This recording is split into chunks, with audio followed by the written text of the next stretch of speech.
तरह से हमारी नदियां पवित्र नदियां साफ रहें, किस तरह से हमारे प्रदूषण को समाप्त करने के लिए हमारे वृक्ष जीवित रहें और अधिक से अधिक वृक्ष लगाए जाएं। आज यमुना मिशन के द्वारा ये दोनों ही ऐसे पवित्र कार्य किए जा रहे हैं। जब शुरू में यमुना मिशन का कार्य प्रारंभ हुआ तो जिन लोगों के हितों पे चोट पहुंची, उन्होंने एक ऐसी अफवाह, ऐसा भ्रम पैदा कर दिया कि यमुना मिशन के नाम पे भूमाफिया जमीन दबा रहे हैं, यमुना जी पे ही कब्जा कर रहे हैं।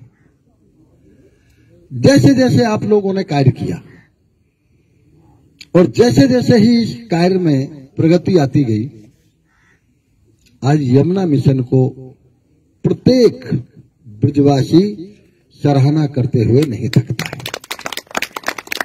और जो कोई भी आके देखता है, मुझे हमारे ब्रज विकास परिषद के उपाध्यक्ष श्री शैलजाकांत जी ने पूरा एक दिन बताया था कि इतना सुंदर कॉरिडोर बन रहा है कि हम यदि यमुना के पुल से प्रारंभ हों तो सीधे वृंदावन पहुंच जाते हैं। मेरा मन भी था कि मैं किसी दिन जरूर देखूंगा, क्योंकि मैंने तो यहां यमुना जी के दर्शन 6 साल की उम्र से, क्योंकि राधे बाबा मेरे गुरु थे, हम 5 भाइयों के गुरु थे राधे बाबा। यहां आते थे हम, एक सप्ताह रह के फिर यहां एडमिशन हो गया तो फिर तो आने की कोई बात ही नहीं रही, फिर तो रोजाना का। तो मैंने तो उसी समय से ये सारा दृश्य यमुना नदी का देखा है। और बड़ी टीस भी होती थी कि जैसे ही हम उस आश्रम से जाते थे मथुरा में, तो उस नाले को देख के कोई आदमी संभवतः नाले पे होकर गुजर जाए तो फिर वो यमुना जी में स्नान और जलपान करने की सोच नहीं ले सकता था, आचमन की सोचता ही नहीं था। आज मुझे बेहद प्रसन्नता हुई, एक आप लोगों ने अथक परिश्रम के द्वारा उस नाले ने, जिसके कारण सबसे ज्यादा गंदगी मथुरा की सीमा में हो रही थी, आप लोगों ने यमुना जी में जाने से रोका है। इसके लिए मैं आपको बहुत बहुत बधाई देता हूं। जो कार्य काफी लागत से, देखिए सरकार कानून बना सकती है, बिना समाज के सहयोग के कोई भी कानून, कोई भी नियम सफल नहीं हो सकता। समाज के सहयोग की परम आवश्यकता हर कानून में है, हर कार्य में है। सरकार के में सरकार बनाती किसके लिए? समाज के लिए।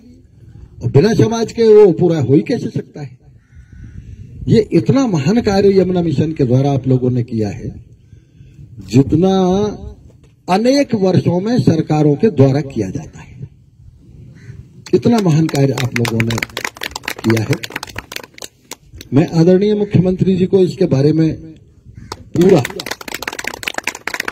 एक बार आप लोगों से भी अनुरोध करूंगा, इसके जितने भी इस तरह की कोई बुकलेट, चित्र वो हो, आप मुझे दें, मैं मुख्यमंत्री जी को अवगत करा के इसमें जो भी सरकार के द्वारा सहयोग हो सकता है उसके लिए उनसे जरूर अनुरोध करूंगा। क्योंकि मुख्यमंत्री जी, आपको मालूम है कि यमुना जी के प्रति और ब्रजभूमि के प्रति उनकी अगाध श्रद्धा है, और जो भी काम ब्रजभूमि के लिए कहा जाता है वो कभी न ये पूछते हैं इसकी लागत क्या है, न ये पूछते हैं कितने समय में, वह एक ही बात कहते हैं, तत्काल कार्य प्रारंभ किया जाए। तो मुझे पूरी उम्मीद है कि आपका ये जो पवित्र कार्य यमुना जी के लिए और ब्रजभूमि के लिए किया गया है,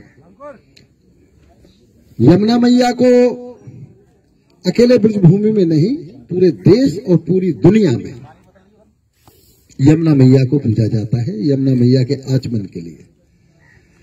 मैं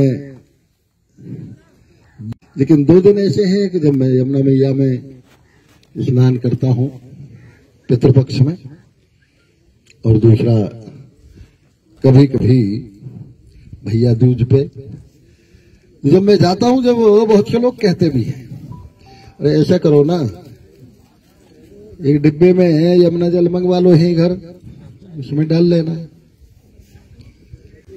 मैं उनसे यही कहता हूं कि यही मेरा दुर्भाग्य है कि मैं प्रतिदिन यमुना जी का स्नान नहीं कर पाता हूं, लेकिन कम से कम ब्रजवासी होने के नाते जो यमुना जी में स्नान ही न करे उसका ब्रज में जन्म लेना ही कैसे सार्थक होगा।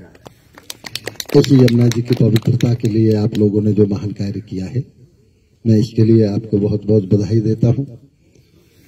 और श्री प्रदीप बंसल जी, जिनके द्वारा यमुना मिशन की स्थापना की गई और आप सबके द्वारा जो सहयोग किया जा रहा है, मैं यमुना मैया से यही प्रार्थना करूंगा, आप लोगों ने जो मिशन प्रारंभ किया है, इस मिशन में आपको पूर्ण सफलता प्राप्त हो, और सरकार का जो भी सहयोग होगा हम निश्चित रूप से आदरणीय प्रधानमंत्री जी से इसके सहयोग के लिए भरपूर प्रयास करेंगे।